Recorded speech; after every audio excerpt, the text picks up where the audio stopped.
오늘은 이제 로마서 7장 14절로 17절까지 읽고 또 우리 주님 주시는 은혜를 나누시도록 하겠습니다. 로마서 7장 4절입니다. 우리가 율법은 신령한 줄 알거니와 나는 육신에 속하여 죄 아래 팔렸도다.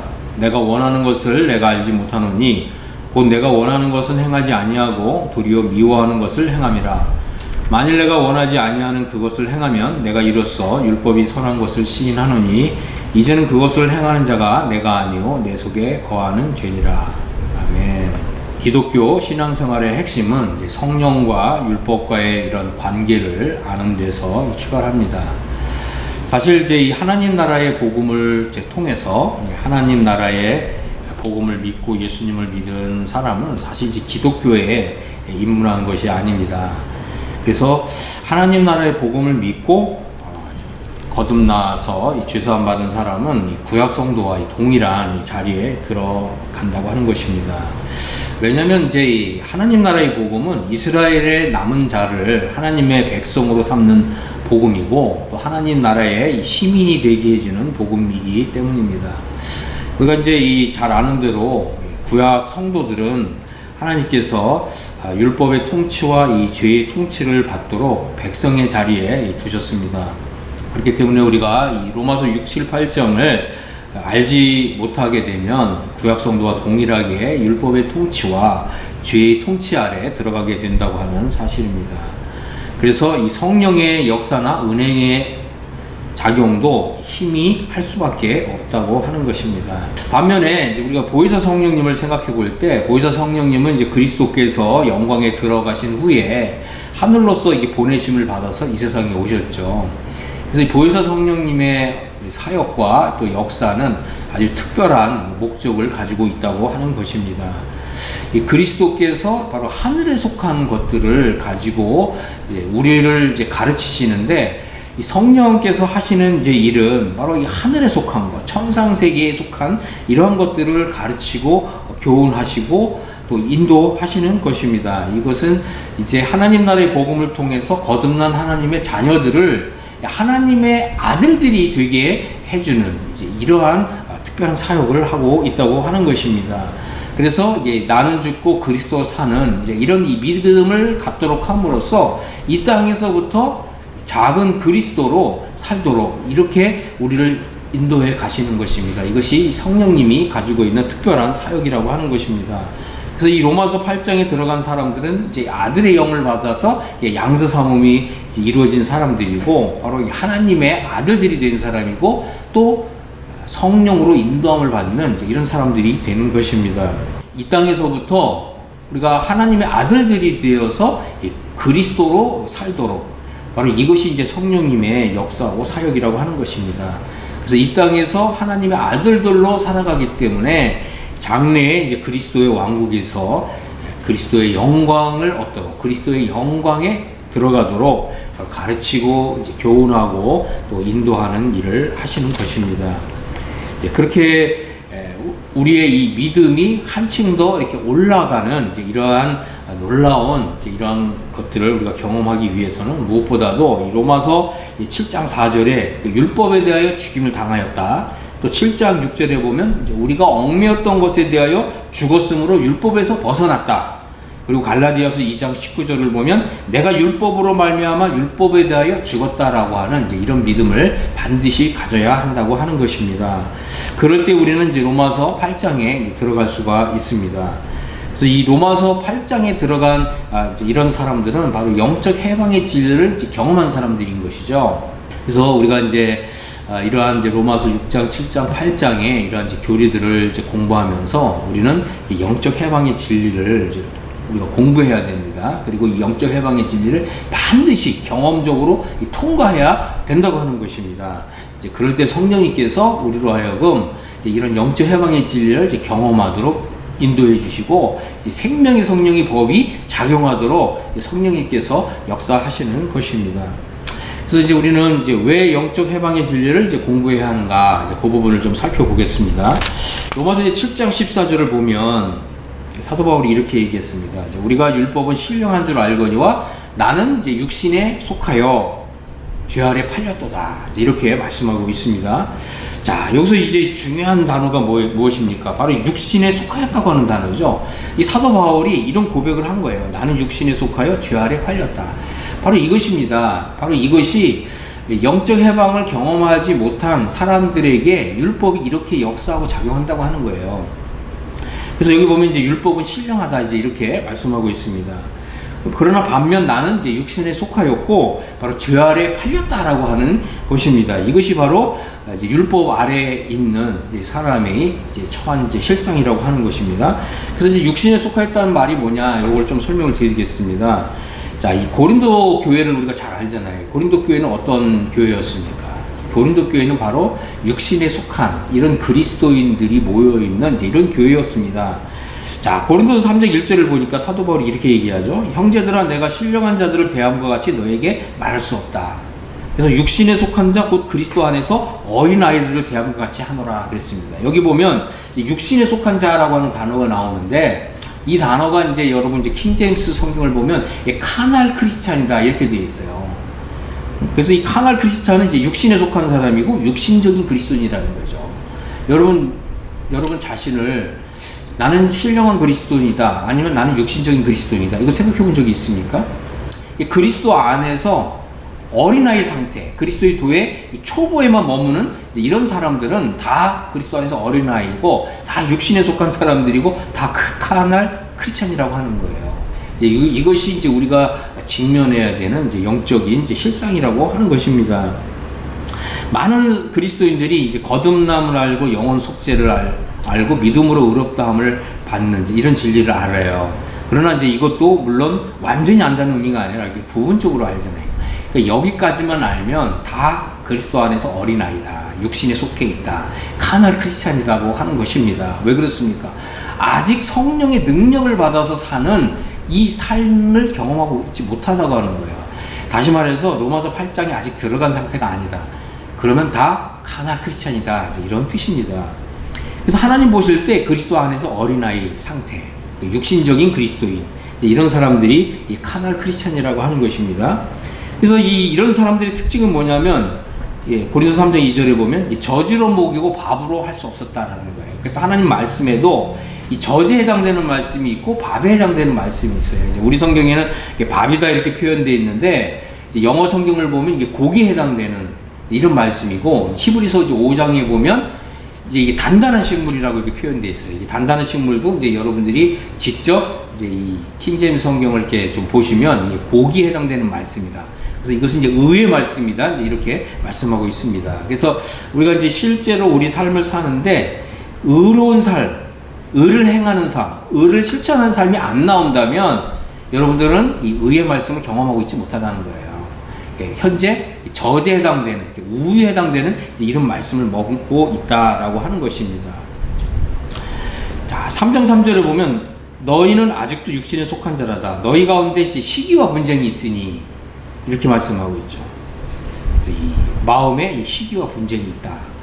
그래서 이제 이 영적으로 성숙한 이런 그리스도인의 삶을 사는 것이 아니라 어린아이 수준에 있다고 하는 거죠. 그래서 어린아이들의 이제 특징이 뭐라고요? 이 시기하고 분쟁하고, 그래서 육신에 속하여 사람을 따라 행한다고 하는 거죠. 뭐 나는 이제 바울이 좋다, 나는 뭐 베드로가 좋다, 뭐 심지어 나는 그리스도가 더 좋다, 이런 것들이 다 분쟁하는 이런 마음에서 나오는 이제 이런 결과라고 하는 것입니다. 자, 그래서 이 율법은 바로 이런 카날 크리스찬들에게 역사하고 작용하고 적용되는 거예요. 그래서 이 카날 크리스찬에게, 육신적인 그리스도인들에게 거룩하고 의롭고 선한 역사와 작용을 하도록 작용하는 거예요. 율법의 기능은 바로 이런 육신적인 그리스도인들이 작용하는 거예요. 자, 다시 말해서 율법은 이런 이 카날 크리스찬, 이런 사람들을 괴롭히기 위해서 존재한다고 하는 거예요. 여러분, 만일 우리가 이 성령의 지배를 받고 성령의 능력으로 산다면 사실 이 율법은 우리를 이렇게 죽이고 정죄하는 이런 작용을 하지 않습니다. 오히려 우리로 하여금 율법의 요구가 이루어지는 이런 삶을 살게 해주고 또 이 생명의 성령의 법으로 작용하는 거예요. 그래서 훨씬 더 이 성숙한 이런 그리스도인의 삶, 또 그리스도를 닮은 이런 삶을 살도록 작용하고 역사한다고 하는 것입니다. 그래서 이 참 크리스찬이, 참 그리스도인이 이렇게 육신적인 그리스도인으로 사는 것이 얼마나 이제 고통스러운지를 이제 깨닫도록 작용하는 게 바로 율법의 작용이라고 하는 것입니다. 이 카날 크리스찬들을 바로 죽음으로 내보는 거예요. 그래서 내가 지금 이제 육신적인 상태에 있구나, 이런 것을 이제 자각하도록, 깨닫도록 스스로가 하나님 말씀을 읽으면서 이제 이것을 발견하도록 율법이 이렇게 작용한다고 하는 것입니다. 그래서 신앙생활을 하는데 잘 안 되는 거예요. 마음은 원이지만, 선을 행하고 싶은 이런 마음은 있지만 이게 안 된다는 거예요. 하나님의 말씀에 순종하고 싶지만 이 순종이 안 된다는 거예요. 그래서 신앙생활이 고되고 힘들고, 심지어는 이게 정말 우울해지는 거예요. 이것이 바로 이 율법의 역사고 작용이라고 하는 것입니다. 신앙생활을 하는데 잘 안 되는 거예요. 실패하게 만들고, 패배 의식을 갖게 만들고, 그리고 내가 정말 위선자가 아닌가, 이런 마음의 심적인 어떤 부담감을 일으키는 것, 이런 것이 다 율법의 작용이라고 하는 것입니다. 그래서 양심적이고 이 진실한 그리스도인이라면, 나는 왜 이렇게 좀 이중적인가, 왜 나는 왜 이렇게 이중적인 이런 신앙생활을 하는가, 이런 것을 스스로 깨닫도록, 이런 것이 다 율법의 작용이라고 하는 것입니다. 그래서 결국은 우리가 정말 하나님 앞에서 양심적으로 또 진실한 마음으로 서 있다면, 하나님, 정말 내 힘으로는 그리스도인의 삶을 정말 살 수가 없습니다. 하나님, 정말 죽고만 싶습니다. 이런 것들이 이게 율법의 작용이라는 거예요. 율법은 우리에게 어떤 이 그리스도인다운 그리스도인의 삶을 살도록 우리에게 힘을 주고 용기를 주고 또 믿음을 더해주는 게 아니라 오히려 정죄하고 죽이는 이런 기능을 한다고 하는 거예요. 이것이 바로 율법의 작용이라고 하는 것입니다. 그렇기 때문에 우리가 율법이 이게 탐내지 말라 이렇게 교훈하잖아요. 그래서 이 율법이 탐내지 말라 교훈하는 이것이 잘못된 것이 아니라는 거죠. 그래서 율법은 거룩하고 계명도 거룩하고 의로우며 선하다고 하는 거예요. 탐내지 말라고 교훈하는 율법이 잘못된 게 아니라고 하는 거죠. 문제는 뭡니까? 탐내지 말라고 하는 이런 율법의 교리를 알지만 이 탐심을 우리가 억누를 수가 없는 거예요. 자제할 수가 없는 거예요. 그렇기 때문에 율법이 우리를 괴롭히는 거죠. 누구를 괴롭힙니까? 바로 육신적인 그리스도인, 육신에 속한 그리스도인들을 힘들게 하고 괴롭히는 거예요. 그래서 하나님 앞에 항복하도록, 하나님 앞에서 하나님, 저는 정말 절망에 빠졌습니다. 내가 하나님 말씀을 알고 또 율법에 선하고 의롭고 정말 신령한 이러한 역할을 한다는 것을 내가 알지만 나는 이 율법 앞에 무기력한 사람입니다. 이렇게 자기 자신에 대해서 절망하도록. 그래서 이제 우리가 이제 로마서 7장 12절을 보면 이제 현재형으로 이렇게 말하고 있는 거예요. 율법은 거룩하고 계명도 거룩하며 의로우며 선하다. 이것이 바로 이 현재형이에요. 현재형. 그래서 율법은 이렇게 거듭난 그리스도인들을 이렇게 괴롭히는 이런 역사가 작용을 한다는 거예요. 이 괴롭힌다는 말은 뭐냐면 내가 그 율법을 행할 수 있는 능력을 받지 못했기 때문에 괴로운 거예요. 만일 내가 이 성령의 능력을 받아서 그리스도인다운 그리스도인의 삶을 살 수 있는 능력을 받는다면 율법은 날 괴롭히지 않죠. 이것이 바로 율법의 기능이고 역할이고 율법의 가치고 존재 이유라고 하는 것입니다. 그렇기 때문에 많은 사람들이 이제 이 율법 문제를 피해가려고 하는 거예요. 그러다 보니까 이제 아주 기발한 아이디어가 나왔어요. 그게 뭐냐면 이제 율법이 죽었다, 율법이 폐지됐다라고 하는 이제 이런 이론입니다. 신학자들이 이제 율법이 죽었다 이렇게 가르치는 거예요. 그렇지 않습니다. 율법은 결코 죽지 않았습니다. 율법이 죽었다면 로마서 7장 12절이 과거형으로 말씀하고 있겠죠. 근데 과거형이 아니라 현재형이다. 그래서 사실은 율법이 죽은 것이 아니라 내가 죽었다고 하는 믿음으로 가야 되는 거예요. 우리가 이 로마서 7장을 제대로 공부했다면 율법이 죽었다는 믿음이 아니라 내가 죽었다고 하는 이 믿음으로 가야 된다고 하는 거예요. 그래서 사실은 내가 죽었다고 하는 믿음, 이것은 기독교라는 거예요. 기독교의 아주 독특한, 그러면서도 바로 이 기독교의 핵심을 보여주는 진리가 내가 그리스도와 함께 죽었다고 하는 믿음인 거예요. 그래서 내가 그리스도와 죽었다고 하는 믿음을 가져야 그리스도와 함께 살아났다는 믿음으로 가는 거예요. 그래서 그리스도와 함께 죽었다, 그리스도와 함께 살아났다. 이 두 가지가 바로 기독교의 두 가지 핵심적인 진리라고 하는 것입니다. 그래서 우리가 반드시 나는 그리스도와 함께 죽었다. 이제 이런 이 복된 믿음으로 가야 될 줄로 믿습니다. 그래서 그리스도의 이 죽음에 연합하는 이런 믿음이 없다면 우리는 바로 이 기독교에 아직 입문한 것이 아니다라고 하는 것입니다. 그래서 내가 그리스도와 함께 죽었다고 하는 이제 이 믿음을 가지지 못하면 우리는 이제 이율배발적인 이런 신앙생활을 할 수밖에 없다라고 하는 것입니다. 자, 이 로마서 다시 이제 7장 15절로 돌아오겠습니다. 여기 보면 사도 바울이 이렇게 얘기하죠. 내가 행하는 것을 내가 알지 못하노니 곧 내가 원하는 것은 행하지 아니하고 도리어 미워하는 것을 행함이라. 바로 이것입니다. 이게 바로 이제 이율배반적인 이제 이런 삶인 것이죠. 응? 내가 행하는 것을 내가 알지 못하겠다 이렇게 얘기하는 거예요. 그래서 우리가 이런 고백을 할 수 있어야 됩니다. 응? 우리가 정말 내가 그리스도인이 된지 10년이 됐건 20년이 됐건 30년이 됐건 간에 우리가 이걸 실제로 경험해야 된다는 거죠. 아, 나는 정말 내가 행하는 것을 내가 알지 못해서 내가 왜 그런 행동을 했지? 내가 왜 그런 말을 했지? 이렇게 후회하는 거예요. 우리가 이런 일이 얼마나 많은지 모릅니다. 왜 그렇습니까? 이게 바로 이 율법의 요구를 이룰 수 있는 이 힘, 능력을 받지 못했기 때문에 이런 행동을 하는 거예요. 내가 원하는 것은 행하지 아니하고 하나님이 무엇을 기뻐하시는지 우리는 알죠. 하나님 말씀에 실천하는 거예요.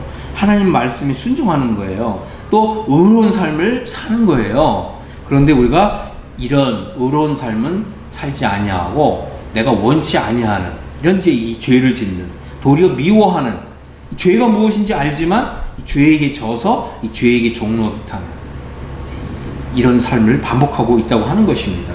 그렇기 때문에 우리가 이제 보니까 나는 로마서 7장에 갇힌 사람이구나. 이것을 이제 깨닫는 것이 우리의 이제 신앙생활에서 하나의 전환점이 되는 거예요. 이것은 아주 중요한 문제라고 하는 것입니다. 그래서 많은 사람들이 내가 왜 그때 그런 말을 했지? 내가 왜 그런 행동을 했지? 이게 후회하는 거예요. 그래서 말과 행동이 내가 왜 이렇게 다른지 모르겠다. 이런 진실한 고백을 해야 하는 거죠. 이런 것이 바로 이제 우리 신앙생활에 있어서 하나의 전환점을 마련한다고 하는 것입니다. 나는 왜 그때 참지 못했을까? 이제 이런 말이 이제 튀어나오는 거죠. 그래서 많은 사람들이 이래요. 나는 이제 교회에 있으면 나는 천사인데, 그죠? 이 집에만 오면 막 짜증이 난다. 이런 말을 많은 분들이 하는 거예요. 왜 나는 이렇게 이중적일까? 그죠? 속에서 이 분노가 일어나요. 속에서 이 화가 나요. 또 심지어 어떤 사람은 나는 정말 교회에서 이렇게 예배드리고 찬송하고 하면 굉장히 행복한 사람인데 집에만 오면 난 참 우울해요.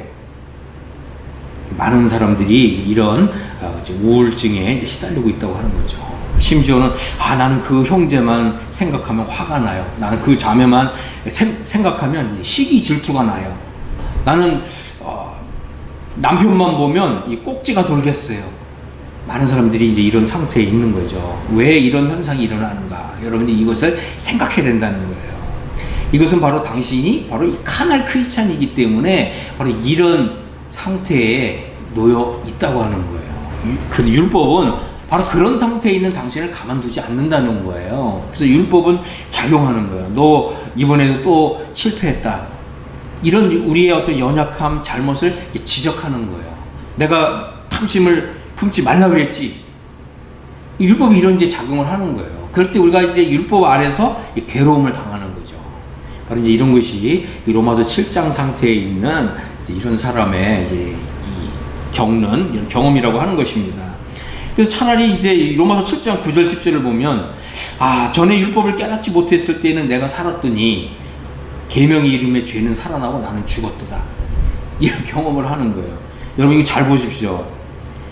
하나님의 계명을 차라리 몰랐을 때에는 율법을 내가 깨닫지 못했을 때에는 내가 그냥 자유로웠다는 거예요. 그거 왜 그렇죠? 죄에 대하여는 살아있고 의에 대하여는 죽었기 때문에 그죠? 그런 상태이기 때문에 우리가 이제 그런 상태에서 나도 모르는 이렇게 영적으로 무감각한 상태에서 신앙생활을 했다는 거예요. 그런데 계명이 이르니까 하나님만 사랑하라. 돈을 사랑하지 말고 하나님만 사랑하라. 이런 계명이 이르니까 그때 이제 내가 영적으로 자각하게 되는 거죠. 많은 사람들한테 묻습니다. 많은 크리스천들에게 당신은 하나님이 더 좋습니까? 돈이 더 좋습니까? 많은 사람들은 아무 생각 없이 하나님이 더 좋아요 그렇거든요. 근데 여러분 곰곰이 한번 생각해 보세요. 하나님이 더 좋습니까? 돈이 더 좋습니까? 돈이 더 좋은 거예요. 그래서 주일날 하나님을 예배드리러 와야 되는데 돈을 더 많이 벌 수 있다 그러면 하나님을 예배하는 거를 팽개치고 돈을 더 많이 버는 거기 가는 거예요.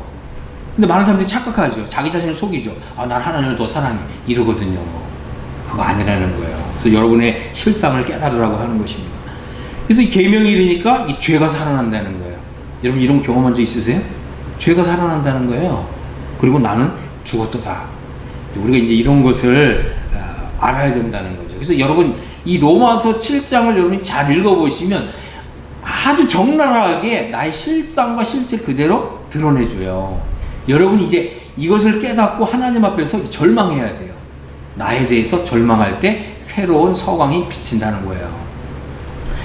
7장 10절에 보면 이제 생명에 이르게 할 그 계명이 내게 대하여 도리어 사망에 이르게 하는 것이 되었도다. 그렇습니다. 우리가 이제 이 율법을 알게 되니까 생명에 이르게 할 그 율법의 계명이 도리어 나로 하여금 사망 상태에 이르게 한다는 거예요. 그렇기 때문에 우리 마음 안에서 이런 정죄감, 수치심, 패배감 이런 것을 이제 일으키는 거예요. 이런 것이 이제 율법의 기능이고 역할이고 작용이라고 하는 것입니다. 우리는 이제 성경을 보면 이제 원수를 사랑하라 이거 알잖아요. 그래서 많은 사람들이 당신은 원수를 정말 사랑합니까? 또 원수를 사랑할 수 있습니까? 그러면 많은 사람들이 예, 저는 원수를 사랑할 수 있습니다. 나는 원수를 사랑할 수 있습니다. 이렇게 고백을 하죠. 그런데 남편은 도무지 사랑할 수가 없어요. 이것이 많은 사람들의 많은 크리스천들의 고백이라고 하는 거예요. 나는 죽고 그리스도께서 내 안에 사신다면 남편을 사랑하는 게 더 쉬울까요? 아니면 원수를 사랑하는 게 더 쉬울까요? 여러분 한번 생각해 보시기 바랍니다. 그리스도께서 내 안에 사신다면 남편을 사랑하는 거, 원수를 사랑하는 거 똑같죠. 불가능한 것이 결코 아니라고 하는 거죠. 근데 많은 사람들이, 많은 크리스천들이 이런 신앙 상태에 놓여 있다고 하는 것입니다. 심지어 많은 이제 그리스도인 여성들이 일주일 내내 이제 교회에 가서 아주 기쁘고 즐거운 마음으로 온갖 잡일을 떠맡아서 아주 즐겁게 봉사하잖아요. 그런데 이제 집에만 오면 집안이 이렇게 헝클어져 있어요. 아예 자기 자녀들이 집안을 엉망으로 만들어놨어요. 심지어 설거지도 안 해놨어요. 그게 꼭지가 돌거든요. 왜 그렇죠?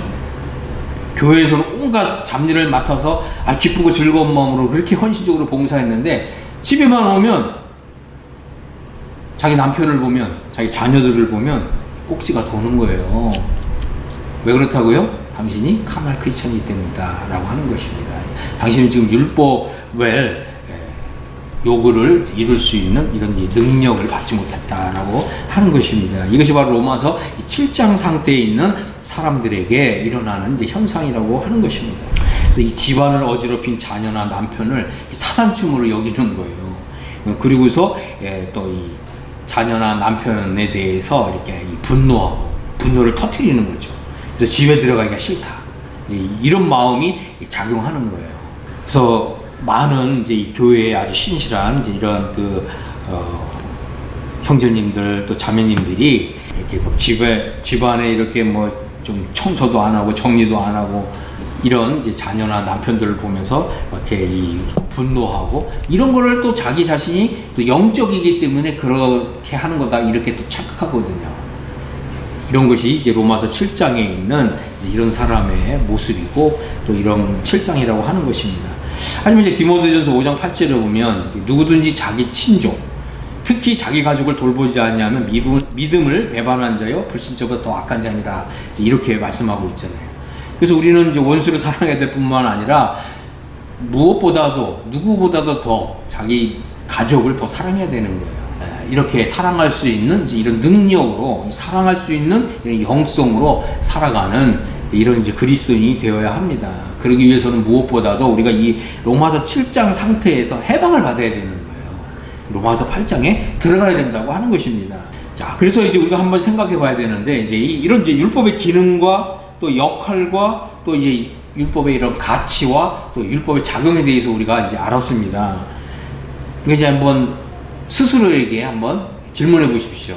그렇다면 이 율법은 당신을 현재 정죄하고 있는가? 아니면 율법은 당신을 칭찬하고 있는가? 여러분 어느 쪽입니까? 우리가 이제 이런 것을 분명하게 생각하고 헤아릴 줄 알아야 됩니다.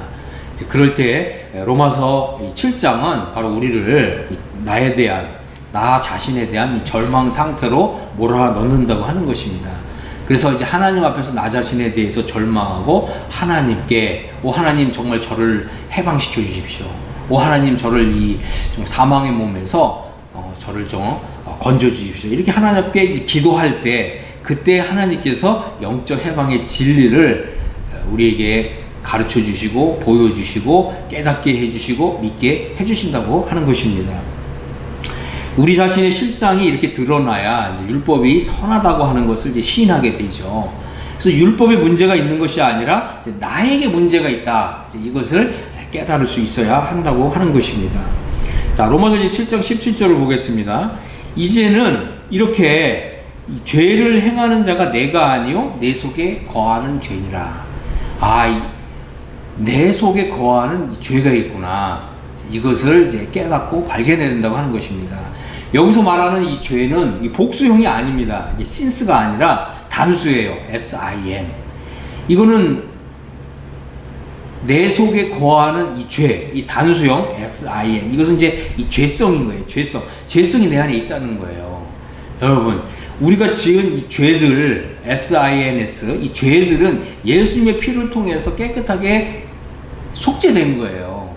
그래서 우리는 이제 우리 그리스도인은 예수님의 피를 통해서 나의 모든 죄들이 깨끗하게 속량받았습니다. 속죄받았습니다. 우리가 이렇게 믿음으로 고백해야 되는 거예요.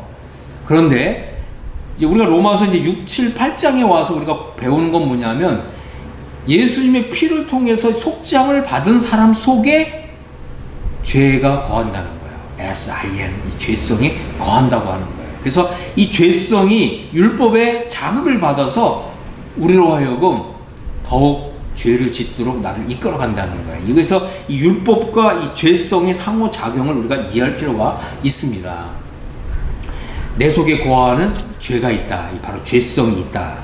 그래서 이 죄성이 나로 하여금 죄를 짓게끔 이끌어간다는 거예요. 이게 이제 로마서 6장, 7장에 있는 사람이 이제 발견해야 되는 또 깨달아야 되는 진정한 이제 율법과 이 죄의 관계라고 하는 것입니다. 그렇습니다. 바로 내 속에 이 죄가 거하기 때문에 율법이 필요하다. 율법의 작용이 필요하다고 하는 것입니다. 그래서 이 율법이 없다면 내 속에 이 죄가 거하고 있다고 하는 사실을 깨달을 수가 없다라고 하는 거죠. 그래서 우리가 이제 한 가지 하나님 앞에서 깨달아야 되는 건 뭐냐면 나는 죄성의 지배를 받는 사람이구나. 내가 지금 이 죄성의 지배를 받기 때문에 이렇게 거룩한 삶을 살고 의로운 삶을 사는 것이 이렇게 힘들고 어려운 거구나.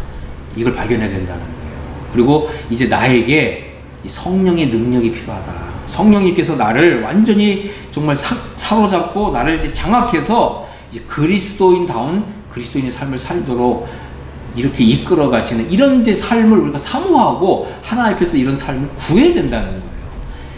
자, 그래서 이제 우리의 삶에 있어서 이 전환점이 필요한데 바로 그것이 뭐라고요? 그것은 바로 이제 로마서 7장 24절입니다. 오라 나는 곤고한 사람이로다. 이 사망의 몸에서 누가 나를 건져내랴. 여러분이 정말 이 말씀을 경험적으로 깨닫고 정말 하나님 앞에서 이 말씀을 부여잡고 하나님 앞에서 부르짖어야 된다는 거예요. 이것을 배우지 않으면 우리는 결코 로마서 8장의 삶에 들어갈 수 없다라고 하는 것입니다. 자, 우리가 이제 생각해 봐야 될 건 뭐냐면 우리가 이제 예수님을 이제 믿고 나서 우리 모든 죄가 예수님의 보혈을 통해서 영원히 속죄받았다고 하는 이제 이런 기쁨을 안고 이제 우리가 신앙생활을 합니다. 그런데 이제 우리가 개인마다 차이는 있지만 이제 뭐 며칠이 지나서 아니면 몇 주가 지나서 아니면 이제 몇 달이 지나서 내가 다시 죄를 짓는 것을 이제 발견하거든요. 응? 여러분, 예수님 믿으면 죄를 짓지 않습니까? 많은 사람들이 착각하는 게 이런 게 있어요. 왜 그러냐면 어떤 신학자는 예수님을 믿고 거듭나면 우리 속에 새로운 성품과 새로운 본성만 있다. 한 가지 본성만 있다. 그래서 이것을 이제 단일, 하나라는 뜻이죠. 단일 본성주의라고 부르거든요. 이 신학자들 가운데서 이 단일 본성주의를 가르치고 또 교훈하는 또 설교하는 이런 신학자가 있습니다. 그래서 이 예수님을 믿고 거듭난 사람 속에는 새로운 본성밖에 없다는 거예요. 그래서 그리스도인은 결코 죄를 짓지 않는다, 이렇게 가르치는 거죠. 그래서 그런 신학자들에게 이렇게 묻는 거예요. 그러면 당신은 정말 예수님 믿고서 죄를 지은 적이 없냐? 그죠? 없다고 얘기하는 거예요, 처음에는. 당신은 정말 예수님을 믿고 나서 구원받고 나서 성도가 된 이후에 죄를 지은 적이 없냐? 그러면 이제 솔직하게는 있다, 이렇게 고백을 하는 거죠. 그러면서 무슨 얘기를 하냐면, 사실은 우리 속에 죄의 잔재가 남아 있어서 죄를 짓게 하는 거다. 그래서 내가 죄를 짓는 것이 아니라 내 속에 있는 죄의 잔재가 죄를 짓는 것이다. 그렇기 때문에 나는 내가 죄를 지었다고 생각하지 말고, 내가 죄를 지었다고 생각하면서 양심상 괴로움을 당하지 말아야 된다, 이렇게 가르치는 사람이 있다는 거예요. 여러분이 이제 예수님 믿고 죄를 지으면 여러분이 죄를 지은 게 아닙니까? 여러분의 이 손과 발이 죄를 지은 게 아닙니까? 그래서 그게 나한테 책임이 없어요? 이것은 잘못된 가르침입니다. 많은 사람들이 이제 이렇게 예수님을 믿은 이후에 죄를 짓는 거죠. 그래서 그러면 이 내가 지은 죄는 어떡하나 이제 고민하잖아요. 그런데 참 놀라운 건 뭐냐면, 예수님의 보배로운 피를 통해서 우리가 지은 이 죄들은 단번에 영원히 속죄하신 거예요. 그래서 내가 지은 죄들로 인해서 다시는 심판받거나 정죄받지 않는 거죠. 그런데 내가 또 죄를 범할 때 정말 이 정직한 그리스도인, 또 신실한 그리스도인은 나는 이제 더 이상 죄를 짓고 싶지 않은데 내가 또 죄에게 져서 죄를 졌구나, 이런 생각을 하게 되는 거죠. 그리고 하나님 앞에서 묻는 거예요. 하나님, 저는 다시는 이 죄에게 져서 죄를 짓고 싶지 않은데 제가 어떻게 해야 되겠습니까? 이렇게 하나님께 물을 때 하나님께서는 바로 우리 속에 거하는 이 죄성에 굴복할 때 우리가 죄를 짓는, 그래서 하나님, 제가 이 죄에게 져서 죄에게 굴복하는 이런 삶을 더 이상 살고 싶지 않습니다. 어떻게 해야 할까요? 라고 이제 우리의 머리를 들어서 이제 하나님을 바라보게 될 때, 하나님께서 이제 비로소 로마서 6장, 7장, 8장을 열어주시는 것입니다.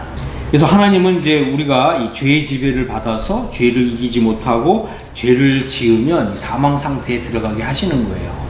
하나님을 위해서 아름다운 열매를 맺지 못하게 하시는 거예요. 그래서 나 자신에 대해서 실망하게 되고, 나의 어떤 이제 신앙생활에 대해서 실망하고, 우리가 이제 나 자신에 대해서 실망하게 될 때 비로소 더 이상 나를 바라보지 않고, 실패하는 나를 바라보지 않고 하나님께 이제 우리 머리를 들고서 하나님의 이 진리를 이제 구하게 되는 거예요. 그럴 때 하나님께서 이제 이러한 이제 진리를 이제 비로소 네가 이제 영적 해방의 진리를 배울 때가 되었구나, 이렇게 하나님께서 이제 이것을 이제 보시고 우리가 영적 해방의 진리를 이제 열어 주시는 것입니다. 많은 사람들이 이제 내 속에 거하는 이런 이제 죄성의 문제를 어떻게 해결해야 되는지를 알지 못하고, 이런 죄 문제를 그냥 방치하기 때문에, 그러다 보니까 어떻게 돼요? 우리 양심이, 이제 신앙 양심이 이제 화인을 맞은 것 같은 이런 상태에 처하게 되고, 죄를 지어도 어떤 양심상 가책을 받지 않는 이런 상태에 빠지는 거예요. 심지어 어떤 사람들은 내가 이제 이런 죄까지 다 용서받았으니까 이제 이러면서 신앙 양심에 대해서 무감각해지는, 그렇게 되면 어떻게 됩니까? 결국은 이제 하나님에게서 마음이 떠나가게 되고, 또 교회에게서 마음이 떠나가게 되고, 심지어 그리스도를 떠나가게 되는 거예요. 오늘 이런 사람들이 얼마나 많은지 모릅니다. 그래서 하나님은 이제 우리에게 이런 내 속에 거하는 죄로부터 해방받을 수 있는 이런 진리를 마련하셨다고 하는 거예요. 그러니까 여러분들이 이런 상태에 도달해야, 그죠? 나 자신에 대해서 절망하는 법부터 배워야 이런 진리가 나의 영혼 안에서 이제 풀어지는 거예요. 그 전까지는 이런 진리가 풀어지지 않는다고 하는 것입니다. 어떤 경우에는 이런 영적 해방의 진리를 배울 수는 있어요. 이게 지적으로 동의할 수는 있어요. 근데 중요한 게 뭐냐면, 영적 해방이 이루어지면 로마서 8장에 들어가는 것입니다. 로마서 8장에 들어간 사람은 성령의 능력을 힘입어서 하나님을 위해서 아름다운 열매가 맺힌다는 거예요. 하지만 이 영적 해방의 진리를 이제 이론적으로 배운 사람들에게는 여전히 로마서 7장 상태에서 벗어나지 못한다. 여전히 로마서 7장 상태에 머물러 있다라고 하는 것입니다. 그래서 내가 정말 영적 해방이 이루어졌나? 그렇지 않은가? 이것은 내가 로마서 8장을 지금 경험하고 있느냐? 그렇지 않느냐? 이걸 통해서 알 수가 있다고 하는 것입니다. 우리가 이제 나 자신에 대해서 이제 절망하는 이런 것을 경험한 사람은 하나님 앞에서 오라 나는 공고한 사람이로다. 이렇게 탄식할 수밖에 없습니다.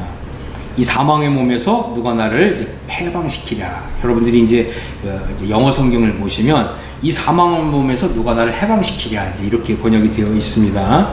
자, 그래서 우리가 이제 이 선을 행하기 원하는 나에게 악이 함께 하고 있기 때문에 우리가 해방을 받아야 되는 거예요. 선을 행하기 원하는 나에게 악이 함께 하고 있다고 하는 것을 이제 깨달았는데, 그럼에도 불구하고 내 힘으로, 자기 힘으로, 자기의 어떤 경건 능력으로, 아니면 자신의 어떤 의지로 하나님을 위해서 아름다운 열매를 맺고자 노력하면 할수록 더 깊이 로마서 7장 상태에 빠져든다고 하는 것입니다.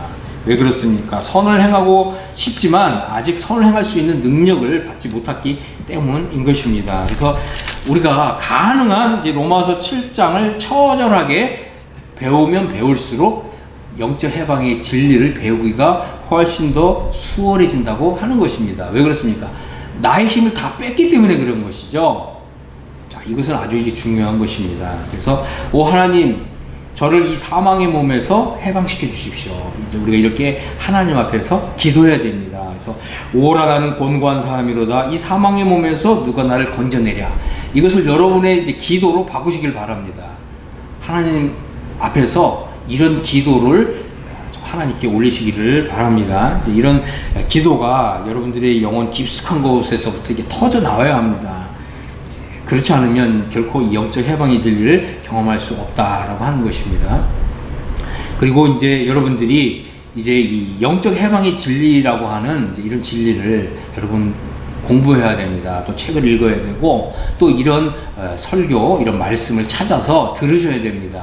그래서 정말 하나님께서 영적 해방을 이루어 주셨다라고 하는 이런 진리가 정말 나의 영혼 안에 스며들고 확실하게 성령의 능력에 의해서 내가 이제 로마서 8장으로 넘어갔다고 하는 이런 확실한 믿음이 올 때까지 이 로마서 7장, 8장을 여러분들이 이제 공부하셔야 합니다. 이제 그럴 때 성령님께서 역사하실 것입니다. 그래서 우리는 이제 더 이상 이제 하나님 앞에서 거짓 없는 삶을 살아야 합니다. 또 진실한 삶을 살아야 합니다. 하나님 앞에서 정말 나의 양심을 속이고 나의 믿음을 속이는 더 이상 이런 삶을 이제 끊어내야 합니다. 그래서 하나님 앞에서 나는 이제 진실한 삶을 살고 싶습니다. 지금까지 보니까 제가 이 나를 속이고 다른 사람들을 속이고 외식하고 내가 정말 이 신앙생활을 보니까 이 거짓말로 살아온 삶을 이제 발견하게 되었습니다. 지금까지 내가 진실하게 하나님 앞에서 사람 앞에서 성도 앞에서 진실하게 살지 못한 삶을 이제 회개합니다. 이렇게 이제 회개할 수 있어야 합니다. 그리고 나 자신이 지금 사망의 몸에 갇혀 있음을 인식하고 하나님 앞에서 나를 이 사망의 몸에서 해방시켜 주십시오. 이렇게 기도해야 합니다. 그러한 이제 진실한 기도를 하나님이 이제 들으실 때, 하나님이 들으실 수 있도록 여러분 그렇게 기도하셔야 됩니다. 그래서 그러한 진실한 기도를 올려 드릴 때 하나님께서 우리에게 영적 해방의 진리를 깨닫게 하시고 또 믿게 해 주실 것입니다. 성령님께서 도와 주실 것입니다. 성령님께서 바로 여러분들의 영혼을 완전히 이제 덮으셔서 영적 해방의 진리를 여러분의 믿음 안에 실제화시켜 주실 것입니다. 저는 이제 여러분들이 하나님 앞에서 이렇게 여러분들의 이제 신앙 생활에 있어서 확실한 이런 이제 전환점을 마련하시고 또 로마서 8장에 들어가는 이제 이런 복락을 누릴 수 있게 되기를 바랍니다. 그래서 무엇보다도 여러분 하나님 앞에서 여러분 자신에 대해서 절망하시고 하나님 앞에서 여러분 자신이 정말 아무것도 아니라고 하는 이러한 하나님 앞에서 이런 이제 이 자기 항복이 있어야 됩니다. 이제 그럴 때 이제 여러분들이 하나님 저희가 이제 영적 해방의 진리를 진심으로 배우고 싶습니다. 영적 해방의 진리를 정말 제가 경험하고 싶습니다. 이렇게 기도할 때 성령님께서 도우실 것입니다. 이제 저는 이제 여러분들 모두가 다 영적 해방의 진리를 다 경험하시고 로마서 8장에 들어가는 이런 복을 얻으실 수 있게 되기를 예수 그리스도 이름으로 축복합니다. 아멘.